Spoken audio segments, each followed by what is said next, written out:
Bonsoir à tous, madame, monsieur, à la une de cette édition du journal. D'abord, cette qualification du team noir et blanc pour les quarts des finales de la Ligue des champions africaine. Les tout-puissants Mazembe s'est imposé sur Stade Malien par la note de 2-1. Et puis, ces difficultés en énergie électrique que connaît la ville de Lubumbashi. Actuellement, il est difficile dans certains quartiers de passer 24 heures sur 24 avec l'énergie électrique. Voilà tout pour les titres, madame, monsieur. Une fois de plus, bienvenue à cette édition du journal. Le ministre provincial des Finances, Christian Mwando Simba Kabulo, est en séjour de travail à Moba. Il est parti sensibiliser la population de cette partie de la province du Katanga sur les enjeux politiques de l'heure. Je propose de suivre cet élément de reportage avec Augustin Célestin Muganda. C'est un véritable fils du coin que le ministre provincial des Finances, Christian Mwando Simba Kabulo, a été accueilli par la population de Moba. Les membres de l'UNADEF, son parti politique, dont il est autorité morale au Katanga, plusieurs couches de la société civile locale étaient mobilisées pour son accueil. À partir de l'aérodrome de Kirungu, il a parcouru plusieurs kilomètres à pied, drainant une foule immense derrière lui. À la place de la tribune, l'honorable Christian Mwando Simba Kabulo s'est longuement adressé à ses frères et sœurs de Moba. Il a par la même occasion présenté quelques membres de sa délégation. Attaché au développement de sa contrée, le ministre provincial des Finances veut voir le territoire de Moba occuper une place de choix dans la future province du Tanganyika.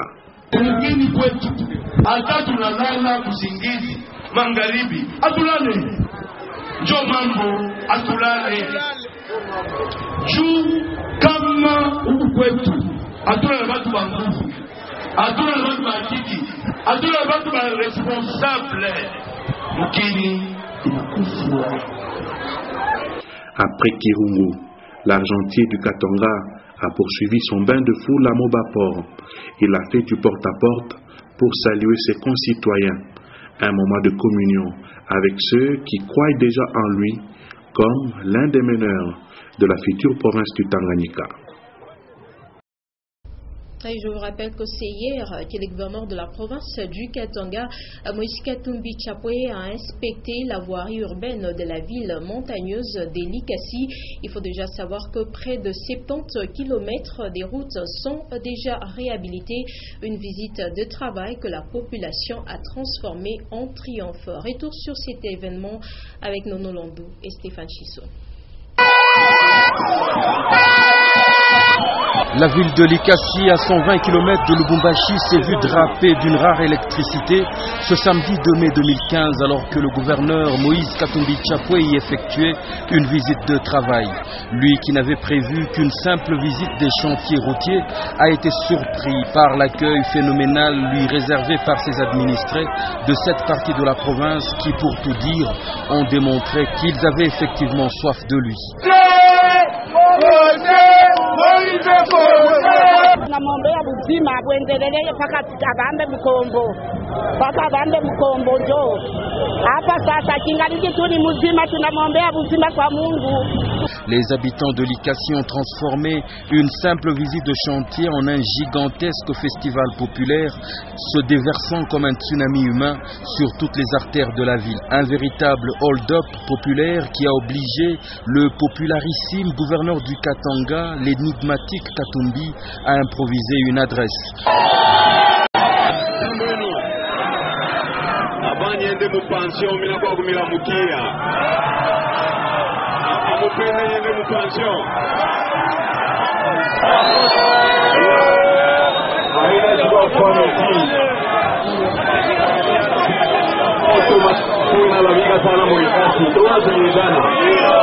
Mabalabali yanakuwa mzuri na matransfumu ubaya, tuwazilizana serestaji inatoka Likasi, tuwazilizana alorudika kwa ya nguvu ni hapa kuangalia mambo ya makazi, tutonana. Asante sana. Parce qu'il s'agit des chantiers, l'essentiel des travaux se résume en un chiffre éloquent. 70 km de route ont été réhabilités à travers la ville, redevenue la plus coquette de la RDC, tant dans son centre commercial qu'industriel, et maintenant dans tout l'arrière Likasi, où sur des lieux jadis envahis par d'inextricables forêts, l'asphalte a fini par imposer sa loi, réinventant la civilisation en des endroits où même un vélo ne pouvait jadis rouler. Ce sont ces routes réhabilitées et même créées qu'il a visitées les unes après les autres avec cette exponentielle foule qui lui collait à la peau, sans le lâcher un seul instant, à travers une très longue marche à pied qui a duré plus de 3 heures sous un soleil implacable.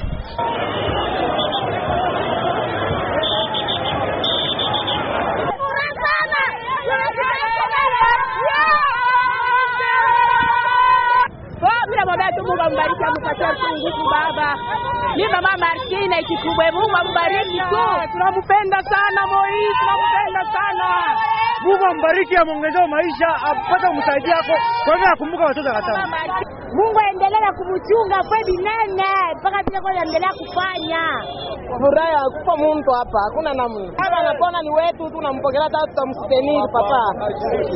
Hapa tapo spile tu tunamstenir papa kingo. Passant par les communes Likasi, Kikula et Panda, où il passera au peigne fin les avenues des chantiers, Gambela, Sayo, des artisans de la mission, de la mine et surtout cette immense boucle Kikula-Kakontoué, longue de 4 km au quartier Kolomoni. Jamais visite de chantier n'avait drainé autant d'enthousiasme.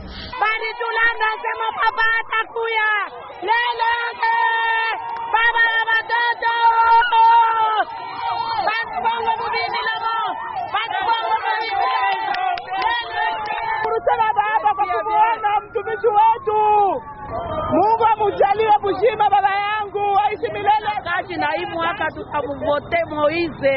Tunamwambia Mungu amusaidie, amupatie akili ya kuendesha nayo Katanga. Jamais visite de chantier n'avait drainé autant d'enthousiasme.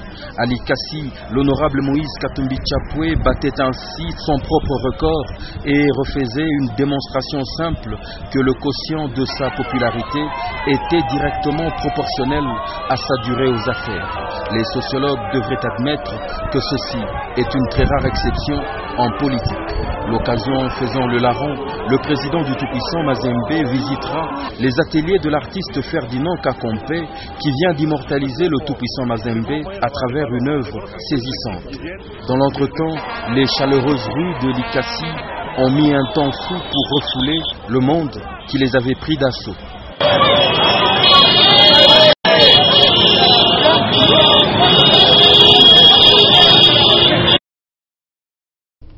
Infrastructure toujours, cette fois-ci nous sommes à Kipushi où les travaux de construction des canalisations se poursuivent avec l'aide financière du gouvernement provincial du Katanga, des travaux réalisés après la réfection des plusieurs artères de la cité minière de Kipushi. Louis Lumami, Jean-Claude Ball. La réfection des routes se poursuit dans la cité de Kipushi et cela sur financement du gouvernement provincial. Pour protéger ces artères, une entreprise de la place construit des drains de canalisation des eaux. Nous, en tant qu'usagers de la route, nous disons sincèrement merci au gouvernement provincial pour le travail qui ne cesse jamais d'abattre, surtout à l'égard de ces districts qui est le site du Haut-Katanga, ce qui concerne l'aménagement de la route. Et à ce jour d'aujourd'hui, nous sommes bel et bien en train de constater qu'on est en train d'essayer à placer même le caniveau, puisque sans caniveau, la route sera tout simplement détruite, puisque l'eau est tout simplement la première ennemie de la route. Selon le chef de chantier, l'ingénieur Daniel Kabamba, à l'allure où évoluent les travaux, ce chantier va se terminer très prochainement avant d'attaquer un autre. Voilà, c'est avec l'aide financière du gouvernement provincial du Katanga que ces travaux se poursuivent. Ce dernier temps à Lubumbashi, il est difficile d'avoir les courants électriques 24 heures sur 24. Les habitants du quartier Mambala, par exemple, ont seulement 15 jours de courant les mois et ils s'en plaignent. Diane Kassongo-Nyota. De plus en plus, l'approvisionnement en énergie électrique devient difficile dans la ville de Lubumbashi. Certains quartiers ne sont pas totalement desservis en électricité. Au quartier Mampala, par exemple, les habitants de ce coin ont 15 jours de courant le mois, une situation qui a duré plus d'une année. Mais la facture, elle, ne change pas, chose qui préoccupe plus ces habitants. Parce que l'autre fois, on nous avait dit qu'il y a étiage au niveau du barrage. C'est pour cela qu'on doit un peu supporter pour qu'après étiage, on va rétablir le courant normalement. Maintenant, jusque-là, on ne comprend pas. Ça fait 2 ans qu'on n'a pas le courant normalement. On ne comprend pas pourquoi la SNEL nous coupe le courant. Parce que s'il y avait un problème, la SNEL devait nous dire. Mais jusque-là, il n'y a même pas une note, même quoi que ce soit, pour qu'on sache qu'est-ce qui se passe au juste. Les factures ne font qu'augmenter. L'inquiétude de la population est celle de savoir sur quelle base se fait la tarification à la Société nationale d'électricité. Pour les Louchois, la difficulté d'approvisionnement en cette denrée risque de conduire à une ville sans électricité. Assainir l'environnement et lutter contre les érosions, c'est l'objectif que s'est fixé l'association Twinenene de Kabongo, un groupe de jeunes qui ont décidé de se prendre en charge et ont arrangé l'avenue de l'aérodrome et les alentours de beaucoup d'écoles. Tout ce qu'ils souhaitent, c'est l'implication des autorités locales. Edouard Concours. À première vue, l'on croirait être en présence d'une vraie équipe de cantonage manuel qui s'occupe de l'assainissement. Et pourtant, il s'agit de jeunes gens réunis au sein d'une organisation du territoire de Kabongo qui s'appelle Twinenene, qui se traduit littéralement par « plaidons notre cause et prenons-nous en charge ». Conscients de l'inertie des autorités locales, ces jeunes Kabongolais ont décidé de se prendre en charge en luttant contre les érosions dans leur environnement et en procédant aux travaux d'assainissement. Parce que nous nous sommes rendus compte qu'ici chez nous, nous n'avons personne pour nous soutenir dans le développement de notre village. Voilà pourquoi nous avons créé cette association Twinenene pour notre propre développement. C'est le quartier Kina qui a donné les temps et nos amis du quartier Kafankumba nous viennent aussi en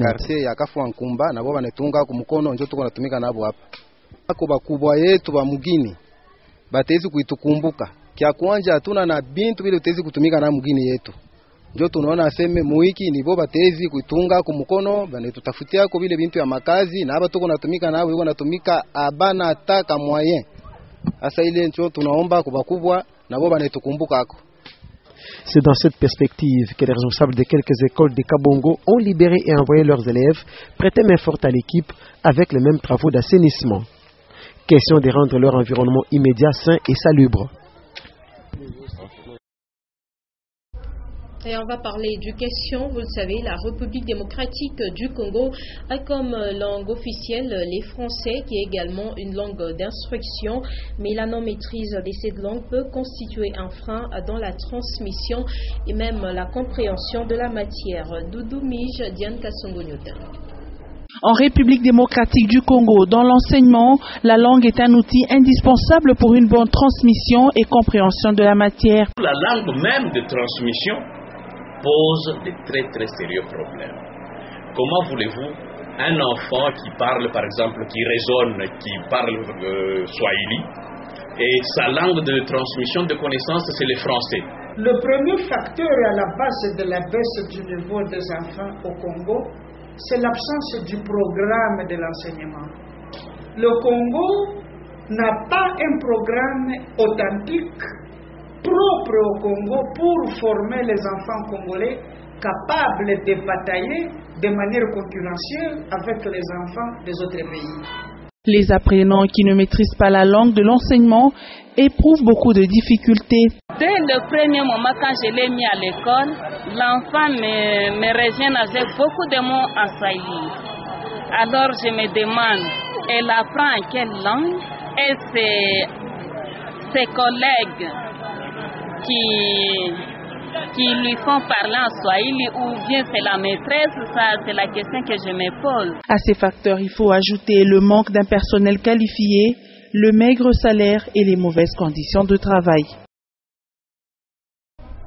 La première édition de Lubumbashi Hip Hop School Battle a été organisée au Grand Caravia Hotel par la brasserie Simba. Il s'agit d'un concours des danses qui a réuni plusieurs écoles de la ville de Lubumbashi. C'est la marque Gino Explosion des Saveurs qui a accompagné les concours des danses des jeunes. Edouard Kankou, Félix Kalongo. Pour la première édition de Lubumbashi Hip Hop School Battle, 11 écoles étaient en lice pour disputer le trophée. Une organisation de la brasserie Simba sous la marque Gino Explosion des Saveurs. Une foule immense composée essentiellement des jeunes écoliers s'est donné rendez-vous au Grand Caravia Hotel pour assister à ces concours de danse. Tous les groupes qui sont montés sur la piste ont étalé leur talent des danseurs et danseuses à la grande satisfaction du public.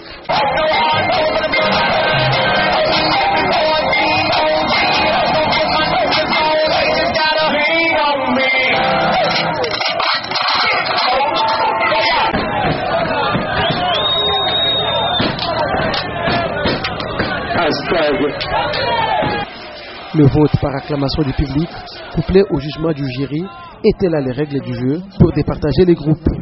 Bien avant le verdict, R.J. Kanyera a, dans un playback, agrémenté la manifestation.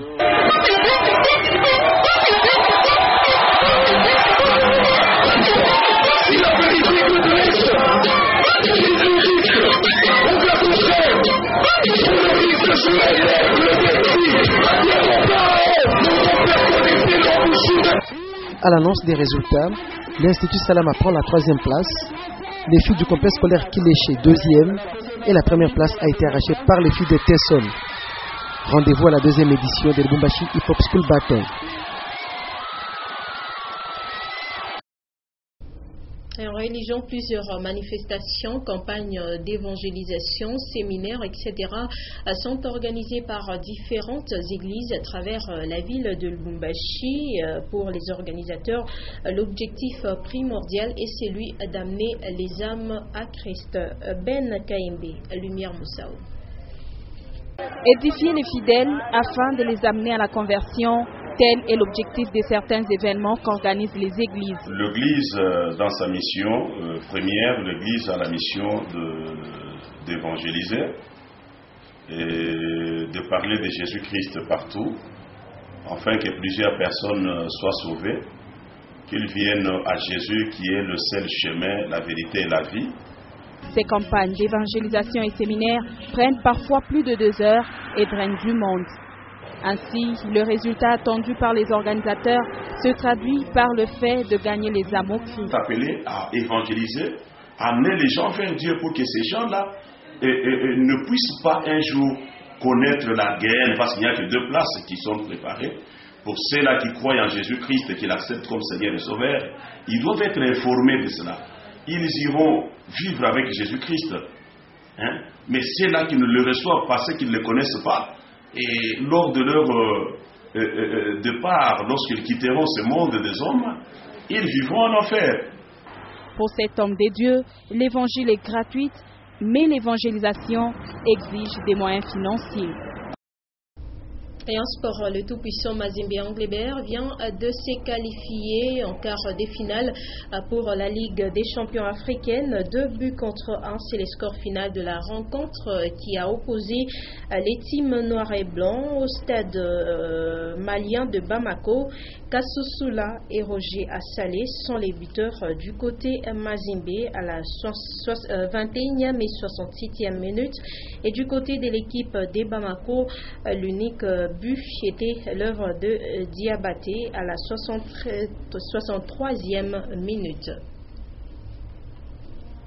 Voilà un élément plus élaboré dans nos prochaines éditions. Voilà donc qui met fin à cette édition du journal sur Nyota Télévision. Madame, Monsieur, merci à vous de nous avoir suivis. Et à la une de l'actualité, vous venez de le suivre. On a retenu cette qualification du team noir et blanc pour les quarts des finales de la Ligue des champions africaines. Les tout-puissants Mazembe s'est imposé sur Stade Malien par la note de 2-1. Et puis ces difficultés en énergie électrique que connaît la ville de Lubumbashi. Actuellement, il est difficile dans certains quartiers de passer 24 heures sur 24 avec de l'énergie électrique. Merci donc à vous de nous avoir suivis. Très bonne suite de programme sur Nyota Télévision.